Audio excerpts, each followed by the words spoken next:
right, let's jump right in, shall we? We're diving deep into Jane Austen's Pride and Prejudice today. Focusing on chapters 26 to X1. Yes, those chapters. You all shared some amazing source material with us, so get ready to unpack all the juicy details. Oh, we've got themes. Character developments. And even some of Austen's, well... wordplay. Exactly. Her clever use of language. We're going way beyond the surface plot here, so... Get ready for some aha moments, I think. What's really fascinating in these chapters is how Austen tackles those societal pressures. Especially around marriage, right? Absolutely. It's not just about romance, though. Not at all. It's about economics and social standing. For sure. It's like when Mrs. Gardiner cautions Elizabeth about Wickham. Oh, that's a great example. She's not saying he's a bad guy. Right. She's saying he's a bad financial decision. Which speaks volumes about, well...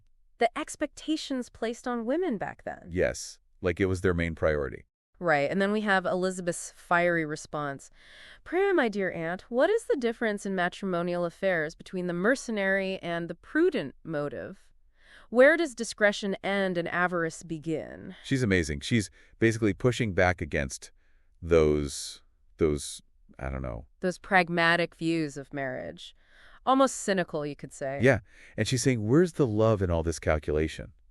Makes you wonder. Do we still grapple with these same questions today? I think so, yeah. I mean... are we choosing partners based on, I don't know... love. Or on a checklist? A checklist of practicalities. Exactly. And to highlight this even more, Yeah. Austen gives us Charlotte Lucas. Choosing security over passion, right? Mr. Collins. Oh. Marrying Mr. Collins, yes. Austen doesn't tell us outright if she's happy. She doesn't. But there are clues in the text. There are definitely clues. It's almost like Austen is saying there's no one right answer. When it comes to love and marriage. But the pressure, Oh, the pressure is there. it shakes everyone's choices. Absolutely. And speaking of societal pressures, Austen portrays that rigid class system Oh, so well. masterfully. 19th century England, you can practically feel those invisible walls. Oh, between the characters. Yes, between the characters. Her William trying to impress Lady Catherine at Rosings. The perfect example. Yes, he's In awe. in awe of her wealth. And title. It's funny, but also sad. a little sad, yeah. How much her standing affects him. It really highlights the gulf, doesn't Between it? their positions, yeah. And Lady Catherine. Oh, my goodness. She's the queen of asserting her dominance. She is. Austen uses her to critique that era's... Snobbery. snobbery, yeah. She's the walking embodiment of looking down your nose. Remember when she interrogates Elizabeth? About her family? About her family's lack of a governess? It's not just about education, is it? No, it's about reinforcing that perceived superiority. She uses social norms like a weapon. Almost like she can't comprehend that, yeah. intelligent young women could exist outside her circle. Which ties into, another major theme, first impressions. And prejudice. Elizabeth's disdain for Darcy. Understandable, though. We see him through her eyes. Yeah, she's swayed by Whittam's lies. Blinded by that proud demeanor. First impressions are powerful. They are. But here's where it gets interesting. Austen starts to peel back those layers. Of Darcy's character. Revealing hidden depths. Like when he visits the parsonage. Unexpectedly. With Colonel Fitzwilliam. It hints at a more, how do you say? Courteous Side, yes. Like we're seeing the real Darcy. Beneath that facade. And I love, yes. when Elizabeth challenges him at the piano. That scene. She's so witty and playful. But there's an undercurrent. Of maybe respect. You mean to frighten me, Mr. Darcy, by coming in all this state to hear me. Classic Elizabeth. It shows her opinion of him is... shifting, yeah. And their dynamic is evolving. It is. Speaking of Elizabeth... yes, let's talk about her. What makes her so enduring, so relatable? Well, she's sharp-witted. Oh, definitely. Independent. Yes. Not afraid to voice her opinions. Even when they clash with societal norms. Of course, she has her flaws. She does. Like her tendency to judge a little hastily. But that makes her real. Right. Not some perfect heroine. No. A complex woman. Trying to find her place. In a world that wants to put her in a box. Exactly. And her journey to Hunsford. With Darcy and Lady Catherine. She's forced to confront those prejudices. Reassess her values. She's growing. Right before our eyes. It's like Austen is saying self-awareness is key. Now, we can't forget Mr. Darcy. He's become almost mythical. In romantic literature, yeah. The brooding romantic hero. But what makes him compelling is that contrast. Between pride and... aloofness. And genuine feeling. He's awkward. He stumbles over his words. But you can sense those emotions. Under the surface. Those awkward attempts to engage Elizabeth. That subtle admiration when she plays the piano. He's not just a smooth talker. No. He's a man struggling to express himself. I'm Team Darcy. Me too. But I could see why some readers, well, might be skeptical. He's got a lot to prove. To earn that trust. And love. Absolutely. And that's Austen's brilliance. She keeps us guessing. Questioning.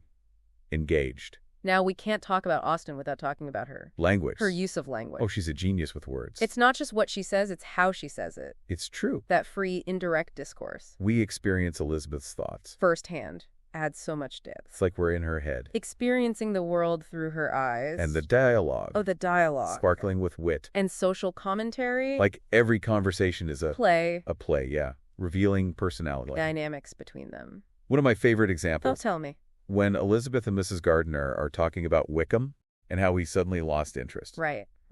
And her aunt suggests he's mercenary.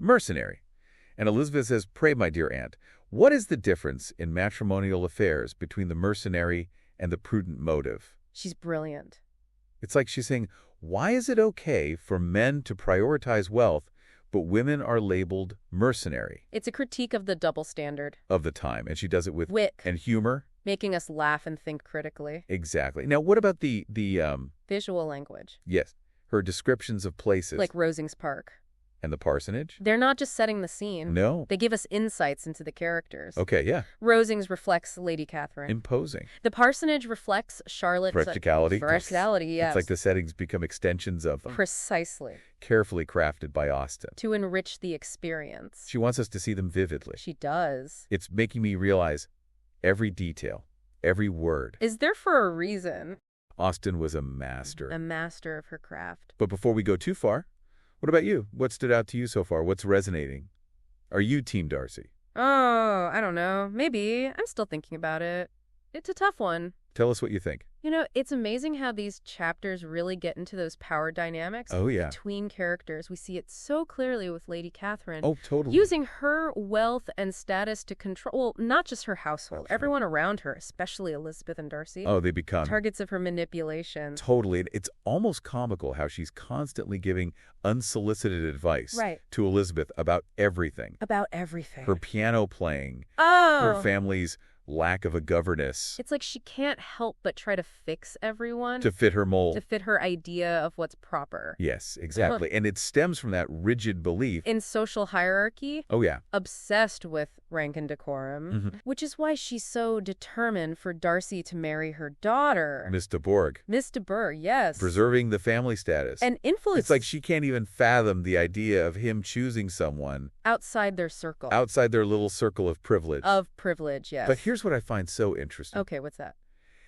Elizabeth refuses to be intimidated. Oh, absolutely. By Lady Catherine's personality. She doesn't back down. No, she doesn't. And her response is, the spirit witty comebacks. Always polite, though. Oh, she's always polite. But they're a challenge. To Lady Catherine's authority. Yes, a clash of personality. And values. Which makes for such entertaining scenes. Some of the best in the book. I agree. I love how she stands up for herself. And her sisters. Especially when Lady Catherine criticizes their upbringing. Right. And she says, the last born has as good a right to the pleasures of youth as the first. It's brilliant. It's like she's saying women shouldn't be pressured to marry just for financial security. Yeah.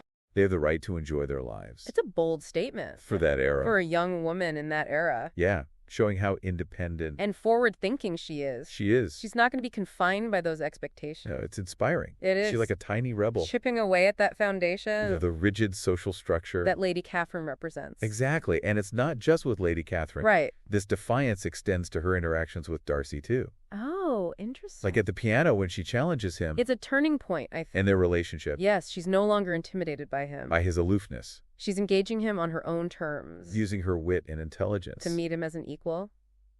And you can see how Darcy responds. How so? Like there are hints of admiration. Oh, in his eyes. Yeah, a flicker of amusement in his smile. I see it. It's like he's starting to see her as someone who can match him. Match his intellect. And spirit. Exactly. It's the beginning of a shift. Away from the disdain.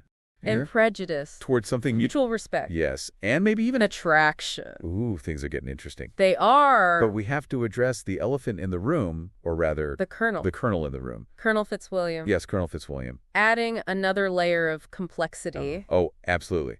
His charm and easygoing nature. Such a contrast to Darcy. So different. He's instantly likable. He is. And his presence seems to stir something. In Elizabeth? In Elizabeth? Hmm. Do you think Austen is purposely introducing him as a rival? A rival for Elizabeth's affection? Yeah, like a love triangle. To keep us on our toes? Maybe. It's definitely a possibility. Makes things more intriguing. For sure. As a rival, throws a wrench into things. Adds uncertainty. Uncertainty. Plus, he drops some insightful hints about Darcy. Like when he says... When he tells Elizabeth that Darcy is ill-qualified to recommend himself to strangers. Because he will not give himself the trouble. Right. That's interesting. It sheds light on his aloofness.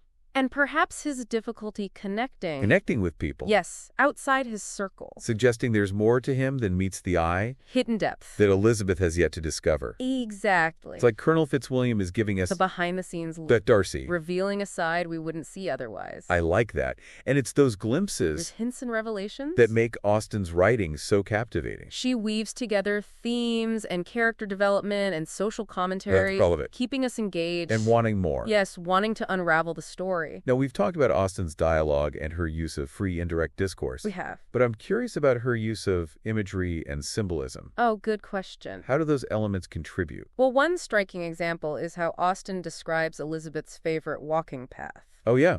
An open grove which edged that side of the park where there was a nice sheltered path which no one seemed to value but herself. Wow. That secluded path is a symbolic representation of her independent spirit. And her desire for solitude. And contemplation. Which, like, that path is a metaphor for her journey of self-discovery. I like that. A place to escape those societal pressures. To think for herself. And Austen even notes that she feels beyond the reach of Lady Catherine's curiosity in that spot. Oh, that's a good point. Reinforcing her resistance to Lady Catherine's control. It's subtle but effective. It makes you realize how Austen uses every detail, even a walking path, to convey a deeper meaning. Exactly. She's a master at weaving symbolism and imagery into her narrative. She is speaking of masterful storytelling. Yes. We have to talk about that scene where Darcy and Colonel Fitzwilliam show up at the parsonage. Oh, that's a good one. Unexpected. It highlights her use of dramatic irony. How so? We, as readers, know the history between Darcy and Elizabeth,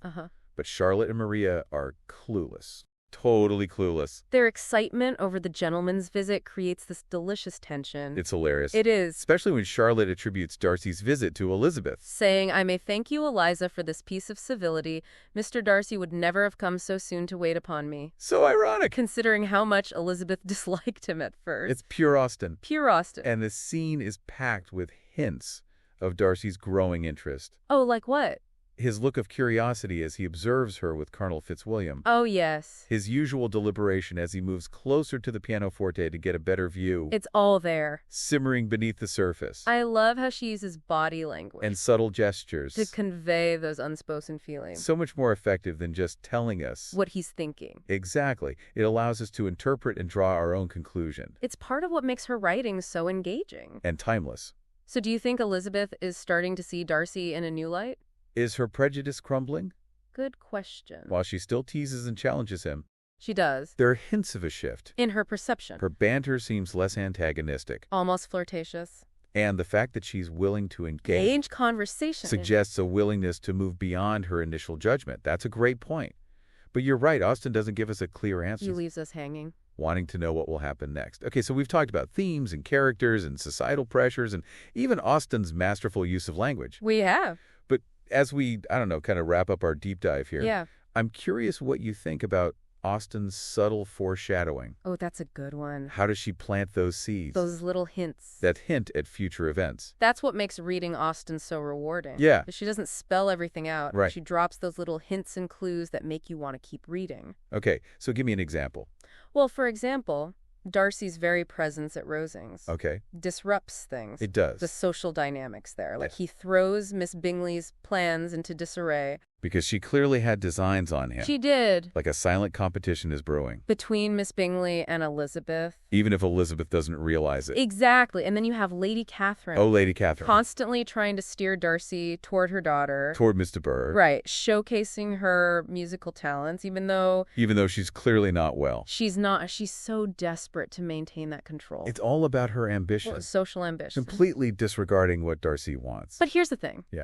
Darcy doesn't seem interested in either of them. Not Miss Bingley. No. Not Mr. Burr. And that's where Austen is so brilliant. Okay, how so? She's subtly hinting at his attraction to Elizabeth. Even though he's trying to hide it? Trying to suppress it, yes. I see it. Those little moments, those awkward attempts to talk to her. His look of curiosity. What he observes her. When he defends her piano playing. It all points to a deeper interest. That he's not ready to acknowledge? Not yet. And Elizabeth, being Elizabeth, oh yeah. Isn't making it easy. She's not. Still teasing him, challenging him. Keeping him at a distance. But even I can sense a shift. A shift in her demeanor. Yeah, her banter seems less antagonistic. More flirtatious. There's a spark. Even if they won't admit it. And then that moment at the piano. Oh, tell me about it. When she looks right at him. Yeah. And says, "You mean to frighten me, Mr. Darcy, by coming in all this state to hear me." She's acknowledging him. And she's not backing down. Such a bold move. It throws him off balance. It does. You can tell. His response, "I shall not say that you are mistaken, because you could not really believe me to entertain any design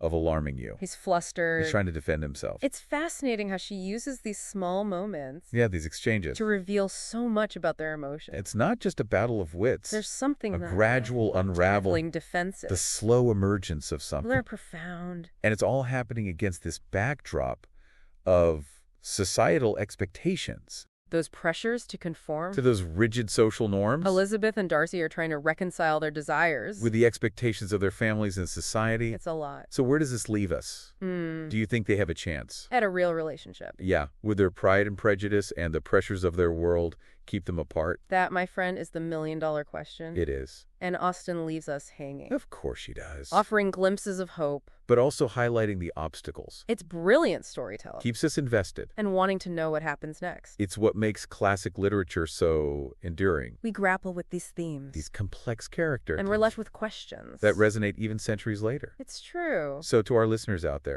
what are your predictions? What do you think? Do you think Elizabeth and Darcy can overcome it all and find true love? Or are they doomed? Destined to be star-crossed lovers forever, separated by society expectations and their own stubborn hearts? Let us know what you think. Keep those pages turning.